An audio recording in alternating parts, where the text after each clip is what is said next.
Chapter 8. It's me, Falma. I'm coming in. Bruno glanced at Falma as he entered the room.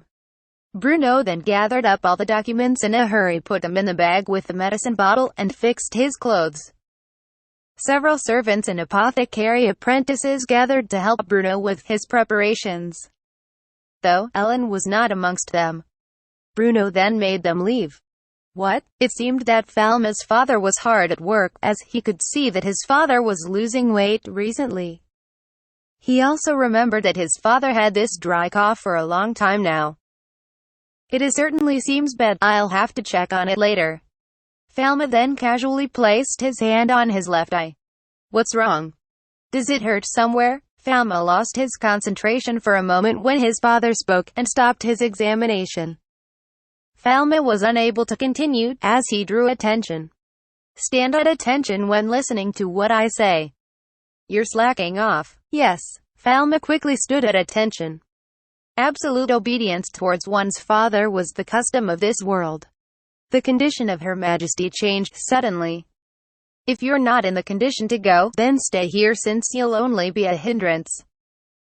Otherwise get dressed immediately and accompany me. The contents of this conversation couldn't be heard by just anyone, as Falma's father hushed his voice despite clearing everyone out of the room. It was unusual. His father didn't look confident. I'll come with you. What made Her Majesty ill? I cannot say for sure, but her recovery is taking a long time. The condition of Her Majesty took a sudden change for the worse in the few recent days. The live-in chief physician, royal court physician, was the attending physician that was constantly monitoring her. Sadly, he didn't have any considerable success in improving her condition. That's why Bruno was called almost daily as well. Is the condition of Her Majesty or her disease being kept secret? I wonder, were they able to give the correct diagnosis? Falma decided to come along as an attendant. Only the royal court apothecary and their apprentice were able to diagnose the empress. First-class apothecaries and below were not qualified.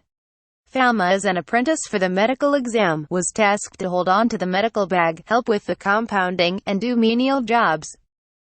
Only the royal court physician and the royal court apothecary could perform the diagnosis and treatment of the empress. The royal court apothecary would prepare medicine based on the prescription of the royal court physician. Assassination attempts aimed towards the empress could occur if the system of completely separating the diagnosis and the treatment were not in place. The skill and the lineage of the royal court physician and the royal court apothecary were similar.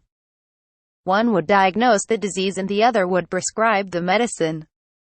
The apothecaries of this world were different to that of pharmacists in Japan. The apothecaries have the right to independently prescribe medicine. If it's done this way, you can get hold of an apothecary, even if one were unable to find a physician. However, physicians were different in the fact that they were able to perform surgical treatment. In such circumstances, the empress trusted Bruno, who was a royal court apothecary, more than the court physicians. So much so that she appointed him as the chief royal court apothecary. Bruno, who was conferred the title of Archduke and living a lavish lifestyle, had the protection of the empress.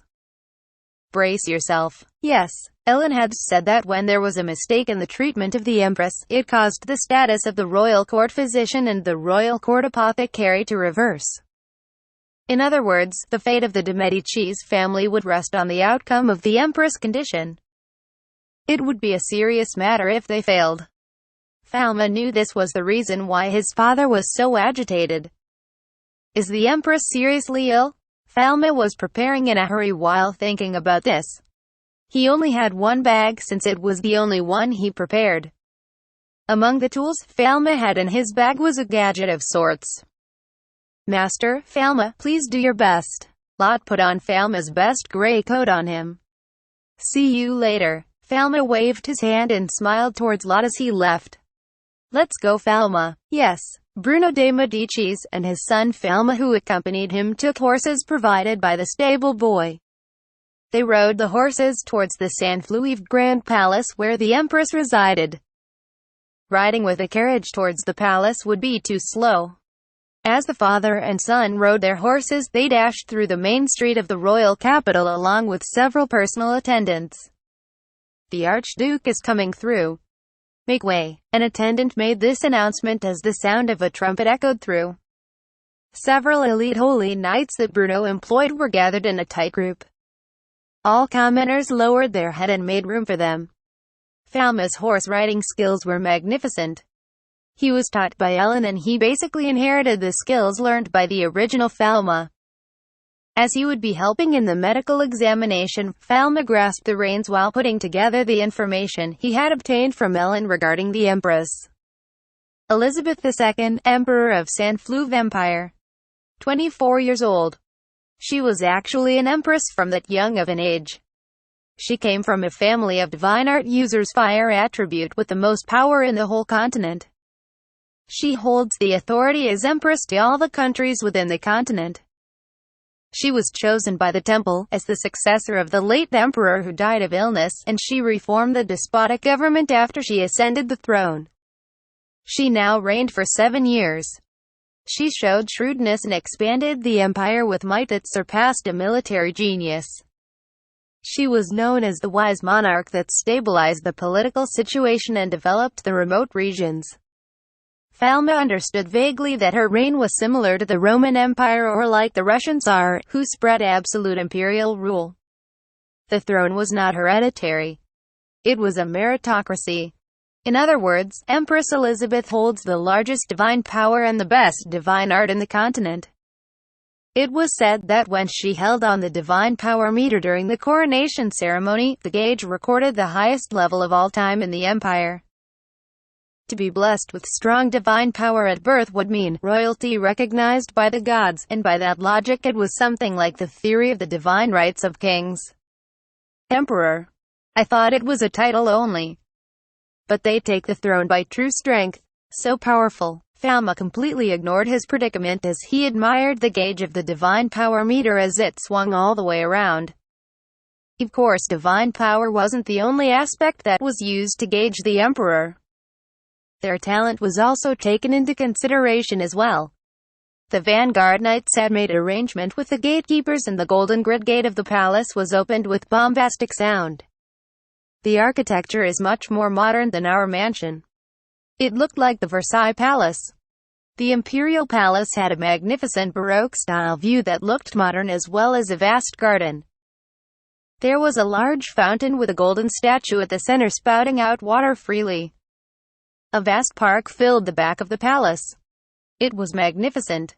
The imperial servants lined up along the entrance wearing gorgeous costumes. Falma got off the horse with his father. "We have awaited, Your Grace." They were guided by the Empress as their eyes were dazzled by the expensive furniture. The hallway was covered with several large mirrors. They were moving quickly while being surrounded by several chamberlains.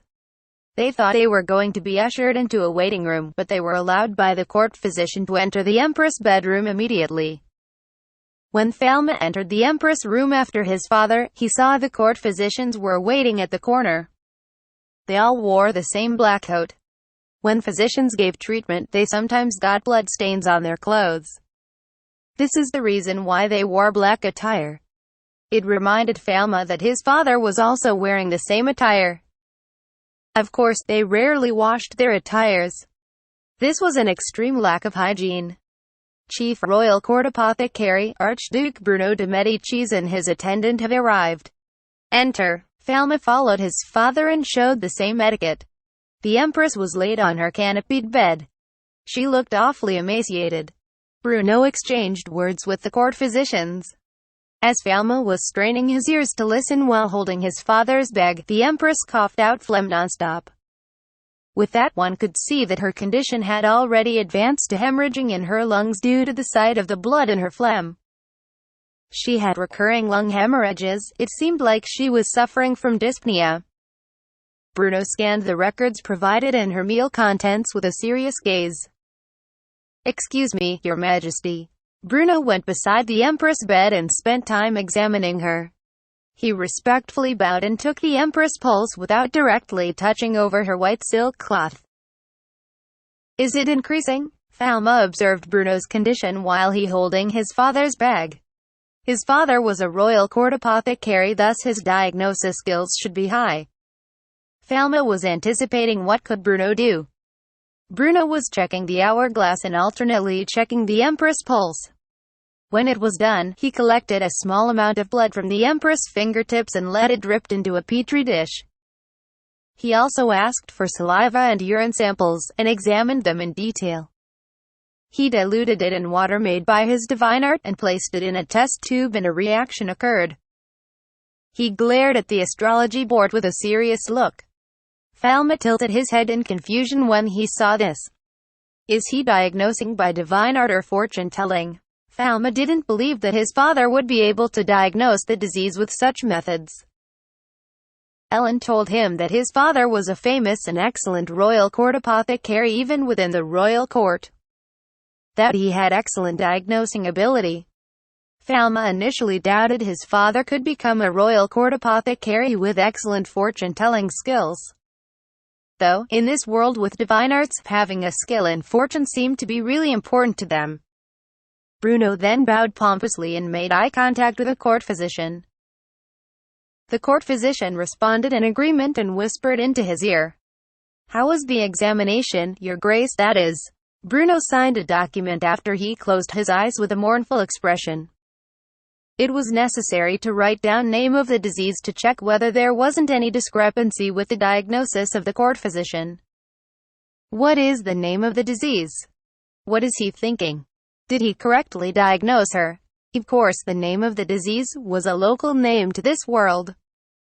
Even if a Japanese person heard it, they would only get confused. Falma memorized all the names of diseases in this parallel world and their equivalents in Japan.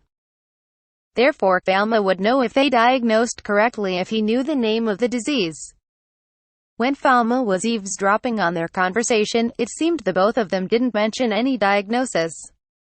He only heard nuanced phrases such as, her lungs are failing. The movement of the star are bad according to the divination. Her doom is upon her. They didn't know the name of the disease. Bruno then said, I'll be using the compounding room, and left the bedroom. Falma also tried to follow and help him, but he stopped Falma and said, You do not need to see this, look after Her Majesty. The compounding room had a lock. This was where the court physicians and apothecaries would compound medicine for the royal court. It was constructed beside the Empress' bedroom. In there, Bruno had compounded something and placed it in a flask. It was anesthetic. Falma knew what it was as the scent passed by him.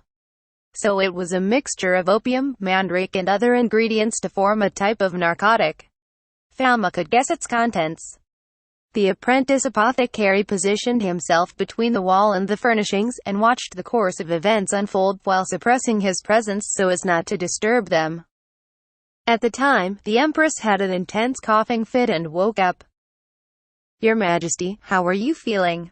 Bruno ran and kneeled down beside the bed and asked the Empress. The Empress was wearing pajamas. Her cheeks were sunk in and her skin was dry. She looked undignified. She was a pitiful sick person, and it was obvious to those who saw her that the shadow of death loomed over her. Falma quietly watched her condition from a distance. Say it to me, honestly. Can I be saved? Bruno gently reassured the Empress, who was giving up. It was an unexpected side of Bruno, who was a loyal retainer of the Empress.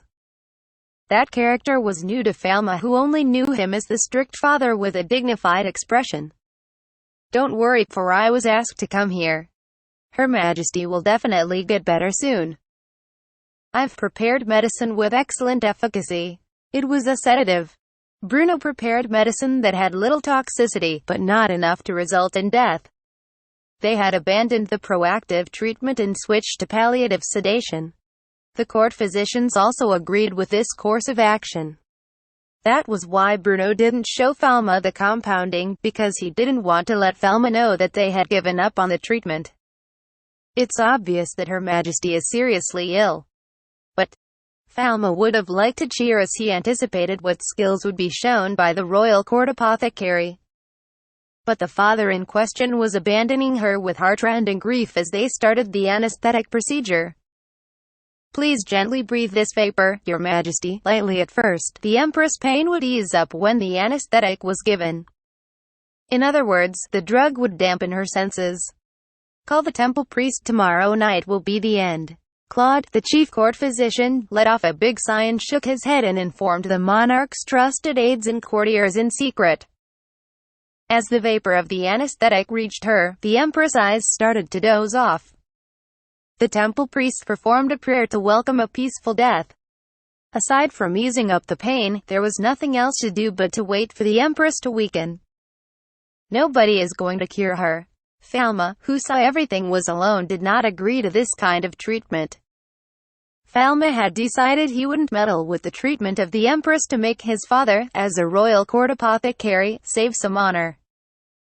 In addition, he wasn't able to move as he was subconsciously bound by the law in Japan that a pharmacist could not do any treatment plan until the physician did the medical examination. However, his father had already abandoned all hope of treatment and would not heed word from Falma, who he assumed to be inexperienced. The remaining people have left. Falma didn't want to be under apprenticeship to his father anymore. Falma placed his left hand on his left eye and channeled divine power to his fingertips. His pupils had changed into bluish-green color and it emitted some light. At that instant he activated his diagnosis eye.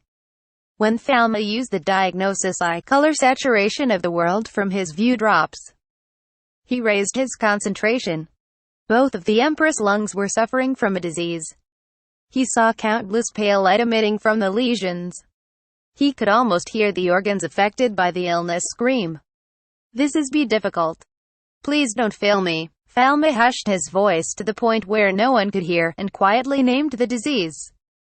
If he were in Japan, there would be a place to examine blood tests. There would be all kinds of images, as well as results from a thorough biopsy, but because those kinds of facility didn't exist in this world, Falma was unable to have such luxuries. Even though the diagnosis eye showed a pale light on the spots where the disease exists, it was not necessarily a malignant tumor.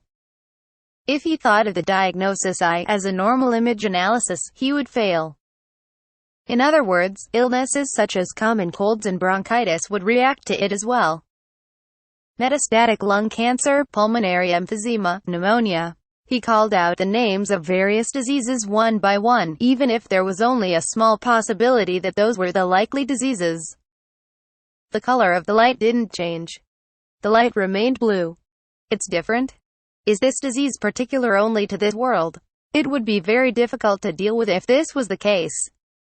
Falma, who was faltering, suddenly remembered that this was a parallel world of medieval Europe. That's right. He should take into consideration the culture and civilization level of this parallel medieval Europe. Besides, it was a disease that was said to be eradicated already in modern Japan and yet could not be ignored because it was still rampant in the developing countries of his world. The Empress was young. Falma subconsciously removed all unlikely possibilities. Tuberculosis. The diagnosis eye cleared the name of the disease. The lesion that was wrapped in pale bluish light was changed into a snow-white light like a soul of a dead person being purified.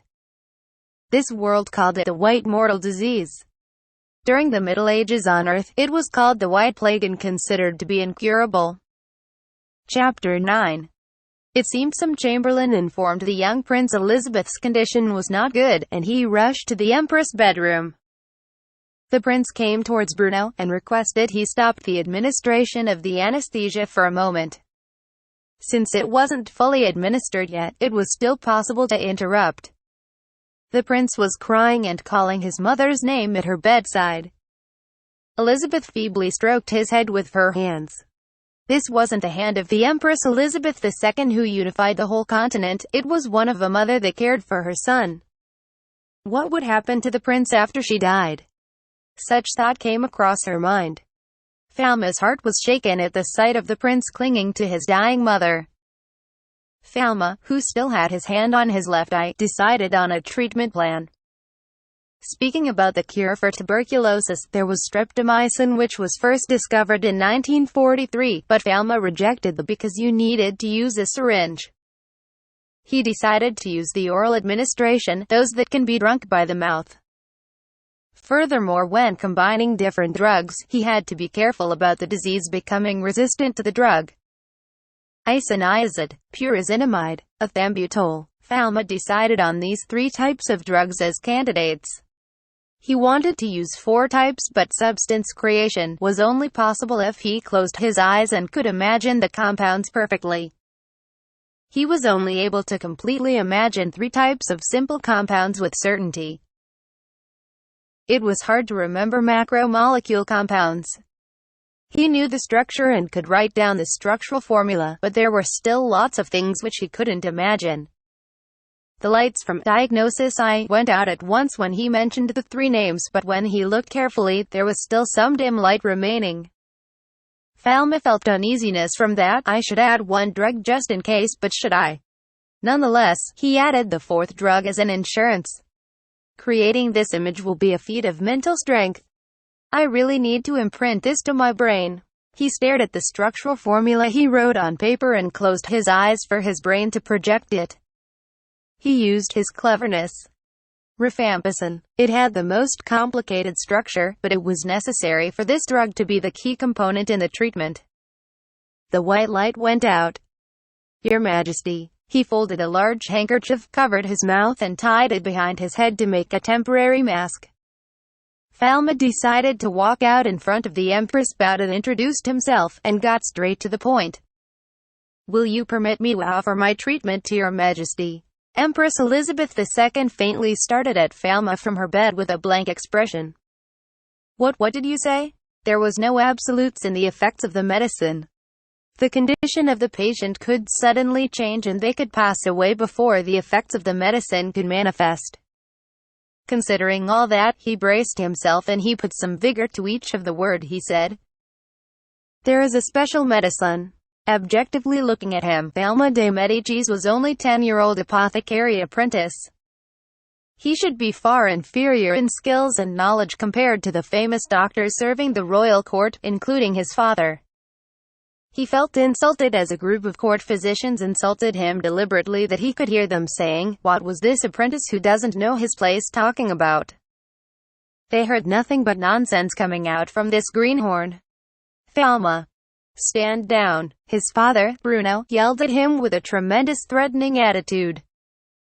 With Bruno's face turning pale, Bruno rushed towards Falma, binding his arm behind his back and leading him out of the room, pleading not to say any untactful thing.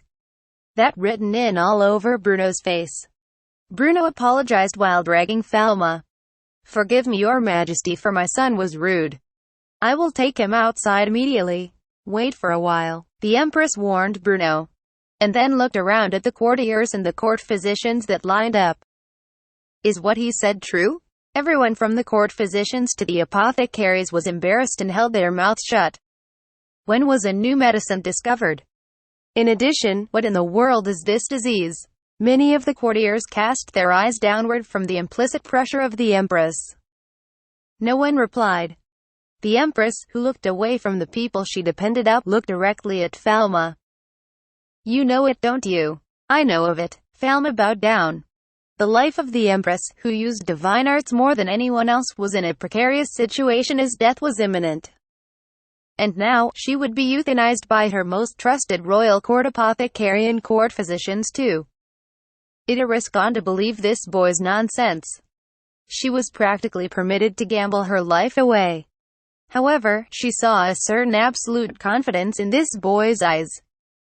They were eyes which were not clouded and seemed to know the truth. I will entrust my fate into your hands. Falma's and the Empress' eyes met.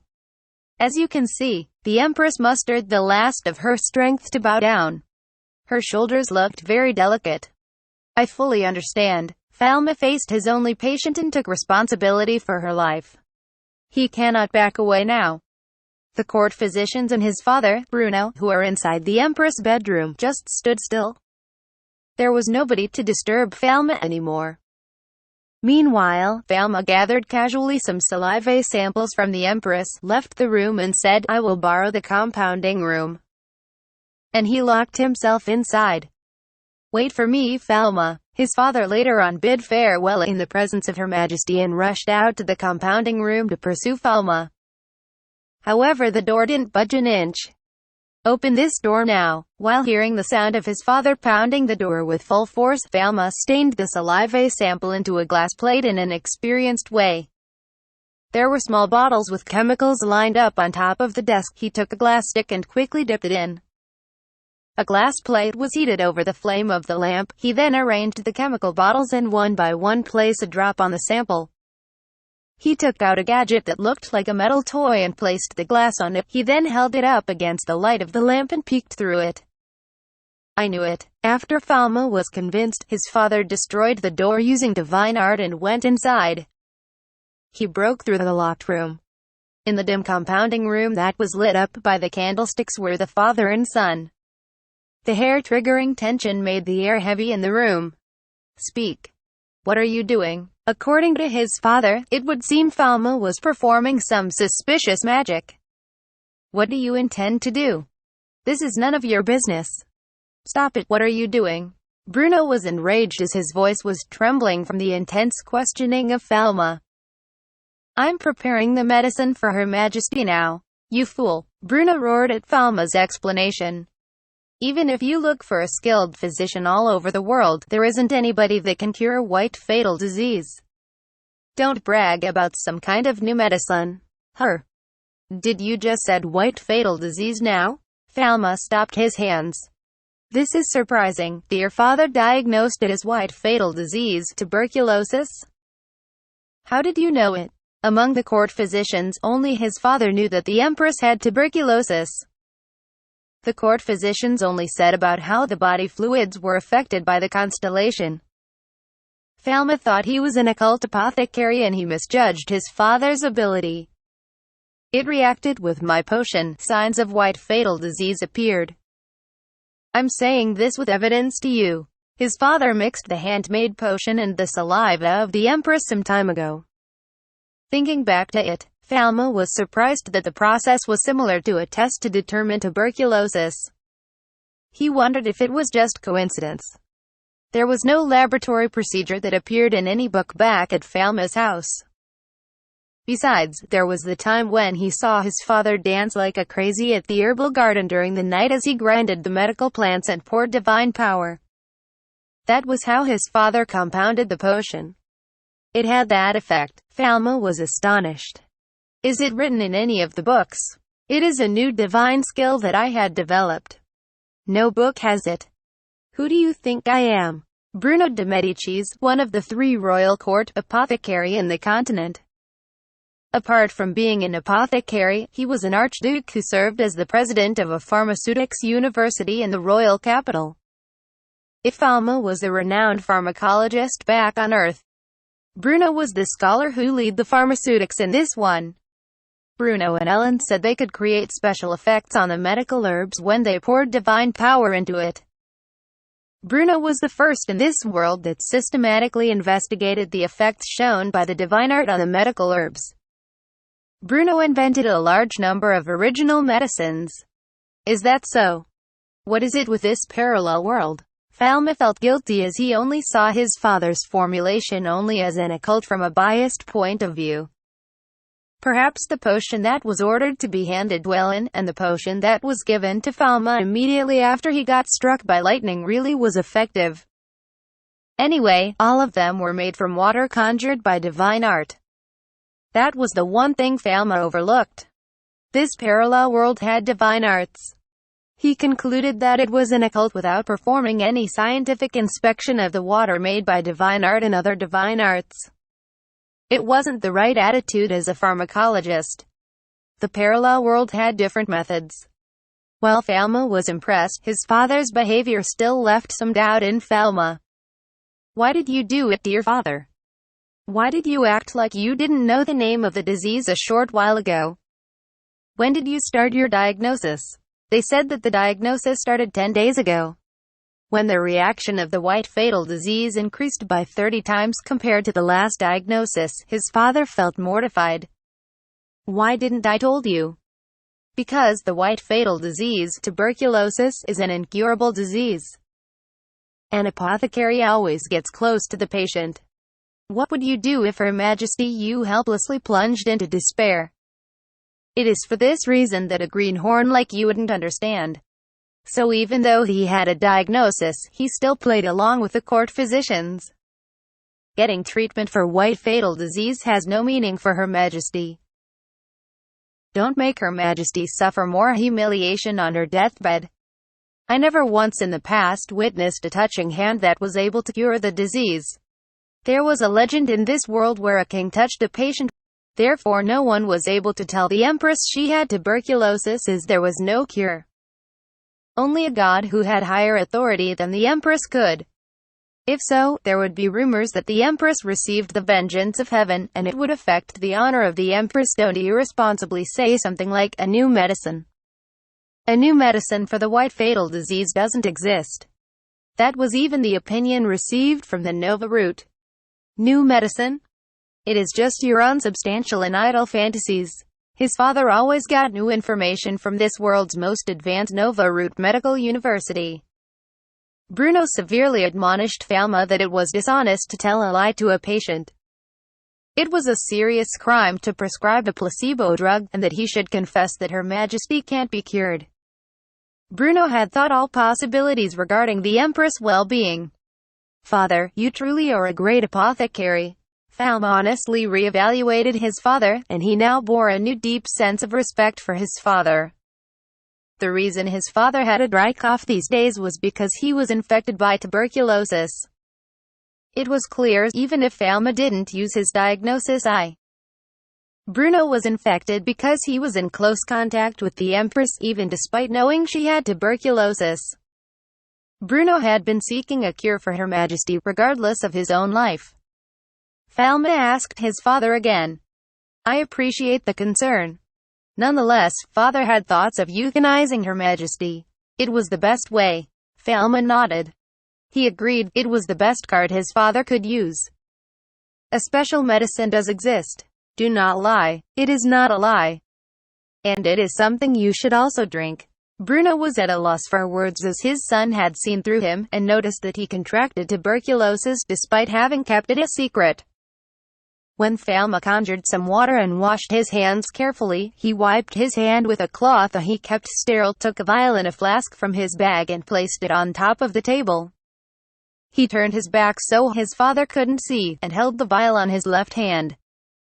The vial was also sterilized beforehand. Will they drink a sweet syrup? Potions, liquid medicine, are widely used in this world, so it should be familiar to them. It was easy to drink and there was low repulsion to the taste.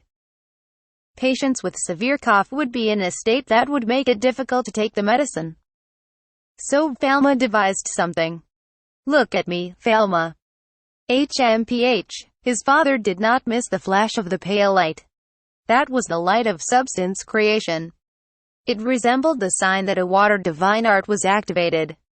Wait, remembering the structural formula of the 3 types of drugs, Falma created the cure with the specified amount and dropped it in the vial.